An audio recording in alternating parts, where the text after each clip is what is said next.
Welcome back to another episode of Life After Corporate, my friends. And if you are new to our show, welcome home. This is where you have a safe container to explore the new identity of shifting from a corporate leader to a sovereign business owner and entrepreneur. And a lot of this journey has to do with creating a new identity and stepping into a new identity, a new reward system, a new value system of who you truly are. And our guest today, I'm a little bit intimidated actually, because she's someone that I know and respect a great deal. Tricia Brouk is with us. She is a globally recognized strategic advisor. She is an award-winning director, producer, and public speaking expert who empowers high-performing professionals to become influential thought leaders through the art of strategic storytelling.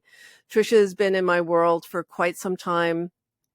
She has a program called the Art of the Big Talk Academy, and she has helped thousands of speakers command big stages across the world and certified speakers in the art and science of effective communication. She is also the author of the new book, Being Smart is Stupid: Why Embracing the Wisdom of Your Buddha Nature is the Secret to Great Leadership. It's a companion to her keynote of the same name and will be released on October 28th. That's right. Of this year. So welcome to Life After Corporate, Tricia Brouk. I'm so happy to be here with you, Deb. How are you today? I'm really thrilled to have this conversation because as I started reading through your book, I'm like, oh my God, this is a sister from another mister who has gone on a similar spiritual path. So share with us why smart is stupid is the important message for us to hear right now. Well, before I do, I want to thank you for having me. This is the second time I've been on the show, and I'm a huge fan of yours and the work that you do in the world with women. And your podcast guests and your podcast interviews are so meaningful. And I know that I'm in really good care and good company with you today. So I want to start by just thanking you for going deep with your guests in service of your audience. Being smart is stupid came to me because I was becoming frustrated with all of the leadership that was uh, being imposed on others. And there are a lot of smart leaders. And there's a lot of smart leaders who don't know how to lead. They're creating very successful, financially abundant companies that have tons of turnover. They can't keep their teams. And what I came to realize owning 3 companies, I own a fitness company, which I've had since 1993. I have a personal development company, The Big Talk, which you mentioned about where I support thought leaders and speakers in communicating effectively for impact. And my newest company, which is a lifestyle brand for women in midlife, The Wise Leopard. And I did not go to business school. I am a former dancer. I danced all over the world, moved into choreography, directing, producing, writing, and people kept asking me, how is it that you know how to first run a company? And second, how is it that you are such a good leader? And I didn't know how to answer the question. Mm. And what I realized was there's so many people around me who they have inherited their leadership. Yes. It's smart. But if I started deconstructing what my leadership was, I didn't inherit it from anyone. I observed how I was being led by directors and choreographers who were instilling fear in me. You need to be this weight if you're a dancer. You need to look like this if you're going to get this job. You need to never, ever tell us that you're injured or I will put someone else in your place. This was how I was led. And I knew I didn't want to lead that way. So I didn't inherit leadership. I changed how I led. And that's when I started deconstructing my style of leadership, which was directly related to my philosophy that I study and practice, which is Buddhism. Mm-hmm. And so I started thinking, how can I teach leaders to become wise by embracing the wisdom of their Buddha nature? Because we all have Buddha nature. And whether you consider it compassion, empathy, knowing, Mhm. spirituality, I call it Buddha nature because of my practice. Mhm. But you can call it something else. It's the same thing. It's the wisdom of the innate knowing of how to lead the right way to impact others, and not through fear and not through reactivity, but through these 9 pillars that I've crafted inside of this book. Yeah, and I think this is such an important conversation, especially for this audience, because women coming out of corporate have been traumatized Yep. in many different ways and fitting into a similar box. So you were a dancer, producer, there were certain criteria that were handed down. And unconsciously, I think we start to embody some of these beliefs ourselves without becoming aware of it. And in your book, Being Smart is Stupid, you mentioned awareness. So I would love to hear the story of how you came to your own awareness of being a good leader or being a better leader. 2 parts to this answer. The first part is I became aware that I was different as a leader because I started noticing that my clients from my fitness company have been with me for 30 years. They could go anywhere. My trainers who have been with me for 20, 25 years. Uh, and I started acknowledging that's a big deal. Yeah. And then when it came to the big talk, my personal development company for thought leaders, in the online space, we tend to work with consultants who are all over the world. And my team is all over the world. And they've been with me for some of them 7+ years from the beginning. And I didn't know that was unusual until people started saying, you have team members who've been with you for 7 years. I can barely get team members to stay with me for 7 months. Yeah. And I started becoming aware of this. And then when I would reach out to actors or performers and I would say, hey, I'm doing this thing. Can we get on a call so I can talk to you about it? I want you to be in this show or in this piece that I'm working on or this reading. All of them would respond with, I'm a yes. I don't even need to know what it is. And this was a constant in my life of people sticking around or Mm. saying yes to me before they even knew what it was or if I could pay them when it came to the arts. And then I realized, okay, I think I've got some kind of leadership style that is working. And it comes from kindness, it comes from being aware, and it comes from all the pillars that I talk about in Being Smart is Stupid. And the one thing that I will kind of break down, this is part 2 to the answer. When I began to deconstruct my process, I understood that becoming aware of your awareness was one of the pillars of wise leadership. And what that means is, and they're all fluidly interconnected. Get still is one of the pillars, embodying gratitude, letting go, befriending suffering, all of the things. Like becoming aware of your awareness is something we as human beings do. Other mammals don't. Animals don't necessarily contemplate their awareness. That's something that we as human beings get to do. And I was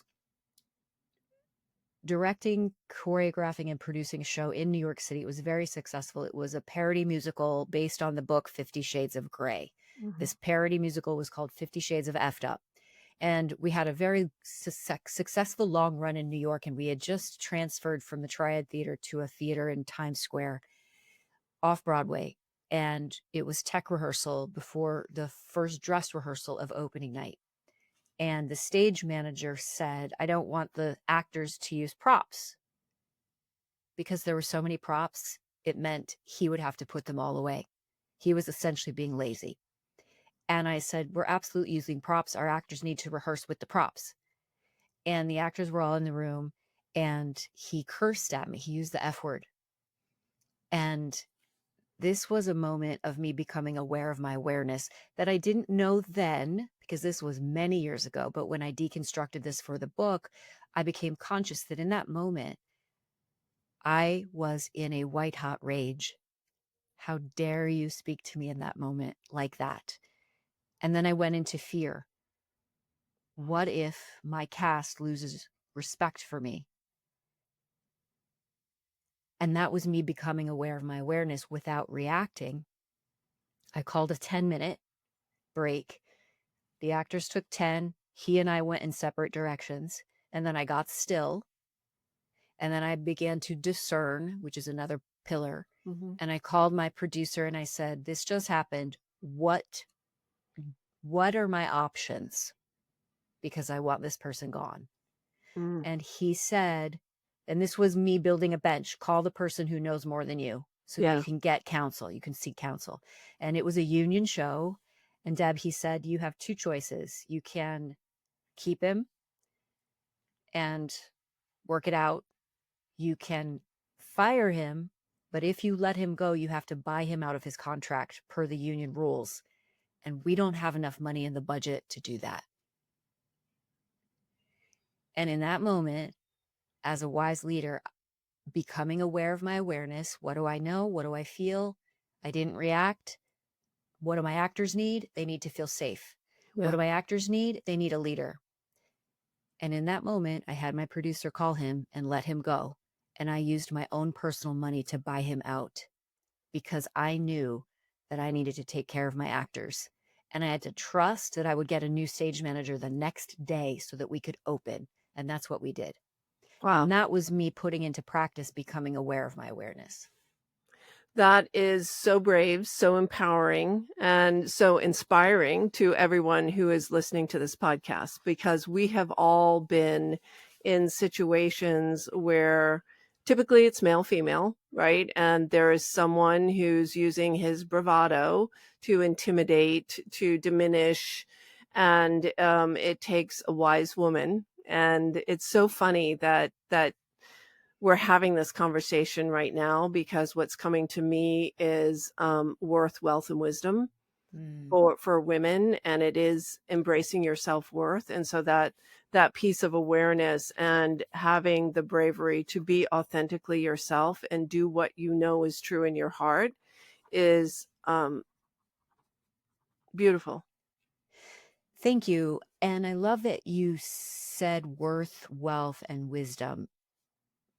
I think if we as women can give ourselves permission to allow all three to connect and to stay connected, because I know so many women they know their worth, but they don't ask for what they deserve to be paid. Mm-hmm. And then the byproduct of that is not having wisdom, and really championing ourselves to always have collective worth, wealth, and wisdom. Not one or the other, not two Right, out of three, but all three. right. And that is sovereignty, Yeah, that's right? exactly what you talk about on this show. Brilliant. Yeah, so perfect. So where do you want to go from here? Because there's so much richness. We could go over the pillars, or we could dive deep into, what is the path from control to wisdom. And I just got off of a call with a client who ended with our program a few months ago. And, the overthinking, the trying to control all the pieces, make it perfect, make it right. So you say, from control to wisdom, stillness being a superpower, embodying gratitude, um, befriending fear, because so much they're all interwoven, they're all interconnected. And most of our decisions, if we admit them, are really fear-based. So maybe fear is a good place to start on the cultivation of wisdom. And then how do you discern what's fear versus wisdom? Would that work? I love all of this, and I want to be sure to touch on letting go, detachment, and embodying gratitude. And if we learn how to coexist with fear, then we can befriend suffering in a much easier way. We are human beings, which means we're always going to experience suffering. And if we can befriend suffering and work towards alleviating the suffering of ourselves and others, that is the road to enlightenment, ultimately. You're absolutely right. Fear is the driver of most things. Mm, And when we practice getting still or becoming aware of our awareness, then we can identify, is this fear who's leading me right now? Do I really need to make a decision right now, or can I wait until tomorrow because the fear will go away? And the getting still part of this system of these pillars is the most simple. And I'll start with, it's an acronym: stop, tune in, intuit, listen to that, and then learn from it. And if you get still when you are thinking about making a decision or reacting instead of responding, you can identify the fear that is driving your response. And control is all fear-based. We have absolutely no control over anything. And that's the impermanence part of this practice. If you can practice impermanence and detach from an outcome, you will alleviate so much of your and others' suffering. Something that I do when it comes to impermanence is I make sure that everyone in my life knows exactly how I feel about them. When my husband, when I travel, I leave notes, cards around the apartment so he knows exactly how I feel. When he travels, I slip a note into his suitcase. My team knows exactly what to do if I don't come back to the world tomorrow. And mhm. that's the reality of this. We Yeah. don't know what tomorrow is going to bring. So if we show up practicing impermanence, and that's a very dramatic practice. If you are a leader, a wise leader, you have to realize that your best team member might decide to have a baby. They might decide to move to Portugal. Nothing is permanent. And if you're constantly aware of, okay, if I lose my best team member, do I have systems and processes in place to be able to replace them so that the building doesn't collapse or the company doesn't implode? That's what practicing impermanence is. And then the fear part of that, if I'm constantly worried about what's going to happen, that is a waste of time because we don't know what's going to happen. So if we let go of that fear and detach from the outcome, we can eliminate a lot of suffering. I'll give you an example. When I was choreographing Romance and Cigarettes, John Turturro's feature film with Kate Winslet, James Gandolfini, Bobby Cannavale, Christopher Walken, Susan Sarandon, Eddie Izzard, this was a cast of Amazing. dreams. I got to work with all of these incredible, incredible artists. And we were on set for months. I was in this bubble of creativity and fanciness. Seriously, it was fancy. That was a fancy event. It was fancy. And I attached to the outcome in my mind that Mm. was, my career is going to skyrocket. I am going to be the next it choreographer in Hollywood. This is going to be the next Rocky Horror. It's going to change my life forever. My door is going to be knocked down. And a big studio bought the rights to the distribution and it went nowhere. It sat on a shelf for years. No one saw the movie. No one Wow. saw the movie. And I had attached to that outcome and it created so much suffering because when it didn't go anywhere, I couldn't, I was, I was deeply, deeply disappointed. And as soon as I recognized, wait a minute, I am gripping and attaching to what the outcome I thought should have been, instead of asking the question, what if nobody ever sees the movie? I'll make another movie. What if I never get a job as another choreographer? What if I do? And I did. And if you ask yourself the what if question, when you're gripping and you're creating that attachment, you can let go of it and it helps alleviate that fear and that suffering simultaneously. Yeah, and that is the key to true wisdom and true freedom is, not having your self-worth dependent upon any external circumstance, right? So Or true. or not feeling successful in your business, based on your bank account. They're separate. There Your worth has absolutely nothing to do with what you do, and it comes down to little things. I mean, you told a big, big story, right? So that is, with famous people, a lot of money, a lot of investment, and it happens every day in really tiny ways. And, it was like I gave a webinar yesterday, and it used to be that as soon as the webinar was over, I would pick up my phone and see how many people booked a consultation with me, right? And no one did. But I knew that that didn't matter because the gold is in the relationships. The gold is in the follow-up and in the conversations. And it is the hardest thing for us to learn because number one, we're in a society that we get immediate gratification. We want immediate gratification. And also, we've been conditioned to feel like our outside circumstances are reflective of our internal self worth. completely. And I'll add to everything that you're saying that I agree with 100% is it's also doesn't matter what other people think about you in terms of your worth. So whatever your success or your bank account says, it also doesn't matter what somebody else thinks about you.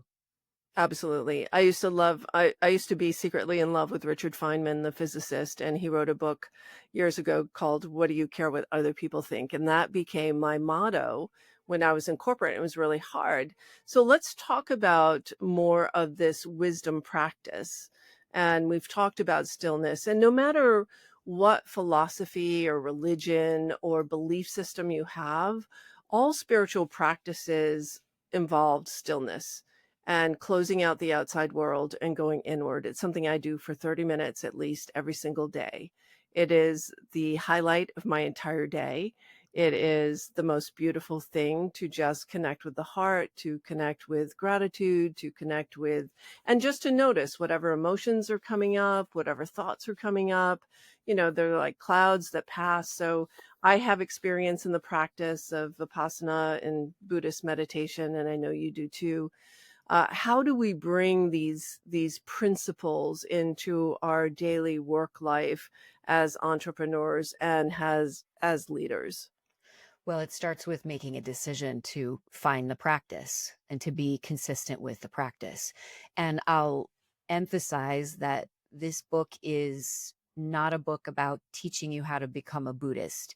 It is giving you the concepts through the lens of this Eastern philosophy that I practice personally so that you can put it into the form that works for you. One example, in addition to making the decision to getting still, whether that's meditating or just walking meditation, seated meditation, going and being in nature, is this idea of embodying gratitude. And for me, embodying gratitude is a little different than just having a gratitude practice of writing what you're thankful for in your journal.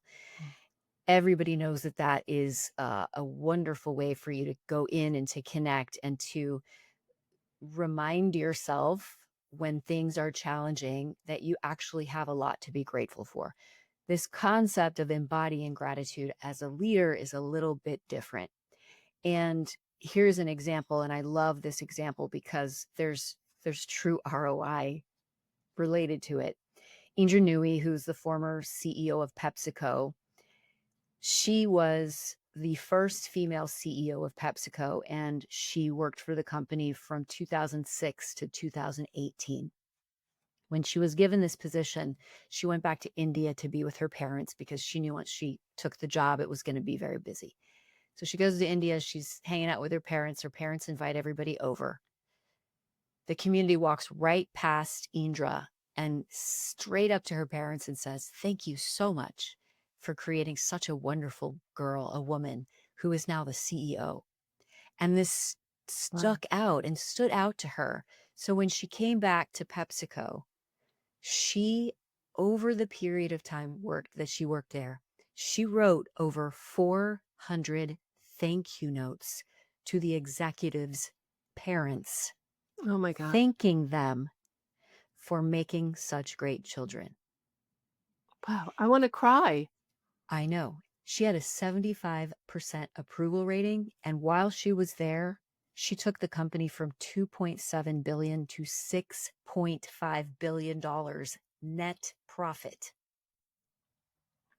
We need That's more wise women in leadership. power. That is That wise leadership. We need more wise women in power. And, so let's talk about what stands in the way of us getting to that level of refined leadership, that level of refined wisdom, if you will. Um, what's the barrier? if we go back to your beautiful trifecta, your W trifecta, worth, wealth, and wisdom, it really does start with self-worth, and that is an inside job. Yeah. We cannot become wise unless we trust our own self-worth and ability to be wise leaders. We know what it means to be smart. Amazon's founder is a smart guy. He's a rich guy. He's also somebody who I don't believe is wise. And I'm going to give you some more stats before we go into how to tap into those three words for ourselves, because I think it's important. Um, Mark Judge, who's a journalist, in 2024, he said that the number of people who quit or are fired each year at Amazon is higher than the total employment of the company. And this is double the turnover rate for similar employers, and it's costing Amazon about $8 billion every year. Hmm. Now, again, that is a big story. If we think about not allowing ourselves to embrace our Buddha nature, our compassion, our empathy, our wisdom, think about all of the losses that we don't even know how to add up. The losses of relationships, the losses of clients, the losses of team members. And that's expensive. Replacing a team member is a very expensive uh, thing to have to do as a leader. So it really starts by going in and identifying what's the truth and what's the lie. Do I have the experience and the level of expertise to lead? Yes. Am I afraid? Yes. Do I have to be afraid? No. Asking yourself these questions. What if I make a mistake? You can correct it. What if I hire the wrong people? You can correct that. So it's really about that innate trust that you are worthy.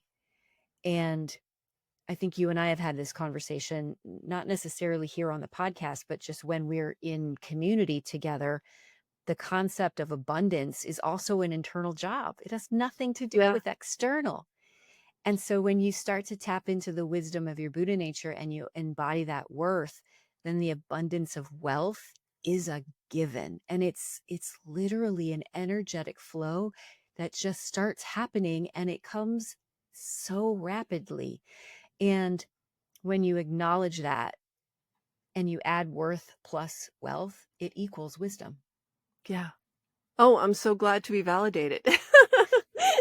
And as you were talking, I was thinking of, you lose employees, you lose this, you lose that when you're not embodying your wisdom, but the biggest loss is you lose yourself. You lose yourself, and that's so true. And you can lose your employees, you can lose your income, and if you allow any of that to translate into losing yourself, you will truly be lost. I am doing another interview. I'm doing a lot of podcasts right now for the book, and I'm doing another interview. And the host sent me one question in preparation, and it was, what was the biggest decision that you made last year for your company, and why? And how did it turn into success? You're never going to believe the answer, Deb. It was, I fired my marketing director and my sales team. Hmm. That was the best decision that I made. It increased my profit margin by 23%. That is not normal. Firing your sales and marketing is not how you make more money, but it was for me Yeah. because I trusted the wisdom of the decision. Yeah. And, the things that get in the way is, women in general, especially when we come from corporate, we're overachievers. the lack of worthiness lends to trying harder, doing more, overextending.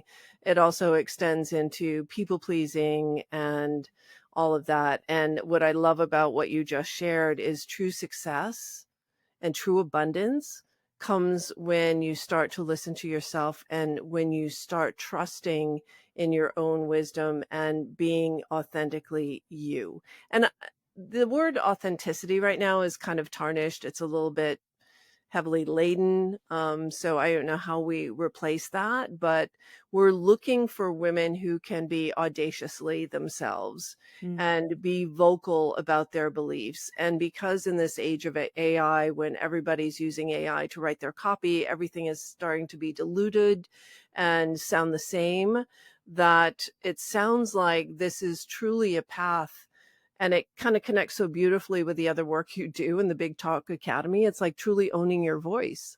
Yeah, it really is. And it is directly related. The concept of leadership and using your voice, they coexist so beautifully. And I take your listeners back to the I in still, it's that intuit. Yeah. So when you are feeling fearful or feeling out of alignment with your worth or confused by someone's response to you or something's response to you, give yourself permission to stop. Tune in. What am I experiencing right now? I am feeling this. That's not, you are not the feeling. What is my intuition telling me? I really should let go of my marketing and sales team, even though I like them a lot. Okay, I need to listen to that. And then Mm, I'm going to learn from this whole inner conversation I just had for myself. And I'm going to make a decision that is based on discernment. yeah. Get still. And this is the muscle that we need to develop because in corporate, we're rewarded for our analytical skills for what happens in the executive function, the frontal lobe, which is like 5% of your brain's capacity.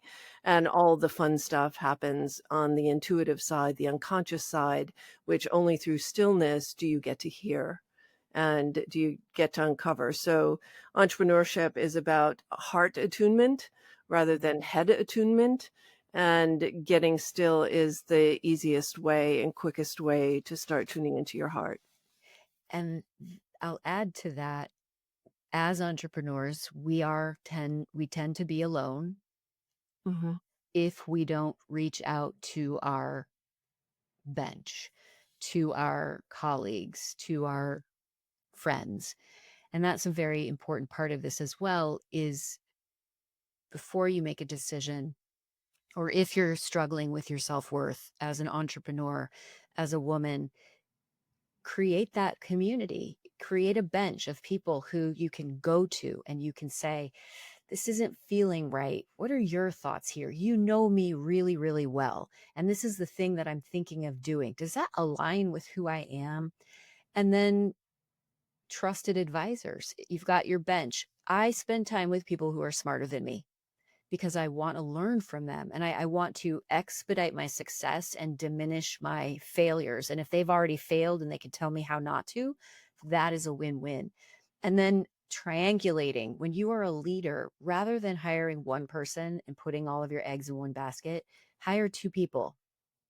Give them both the same job, pay them, might cost you a little bit more in the beginning, but find out who the right person is so that you can discern who to make that hire.